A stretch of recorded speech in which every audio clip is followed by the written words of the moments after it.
She told me an interesting story. আবার বললাম, we study in the history of the Romans. একবার দেখো, একটা সেন্টেন্সে আমি বললাম হিস্টোরি, আর কোনটা সঠিক, হিস্টোরি সঠিক নাকি স্টোরি সঠিক?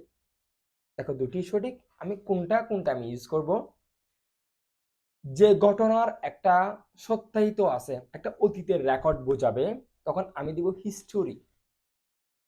যেমন রোমানদের একটা অতীতের, রোমান সাম্রাজ্যের একটা অতীতের একটা রেকর্ড ছিল, তাদের একটা ইতিহাস আছে, এক্ষেত্রে আমি দিব হিস্টোরি। ছোটবেলায় আমার আমার দাদু আমাকে ঘুমানোর জন্য অনেক ধরনের মজাদার কিছু গল্প বলতেন। এগুলো সত্যও হতে পারতো, আবার মিথ্যাও হতে পারতো, যা আমি শিওর না। যখন কোনো গল্প সত্য অথবা মিথ্যা দুটো থেকে যে কোনো একটি হবে, তখন আমি দিব স্টোরি। আর যখন ওই গল্পটা সত্য হবে, একটা ইতিহাস থাকবে, একটা অতীত রেকর্ড থাকবে, তখন আমি দিব হিস্টোরি। আশা করি সবাই বুঝতে পারছো।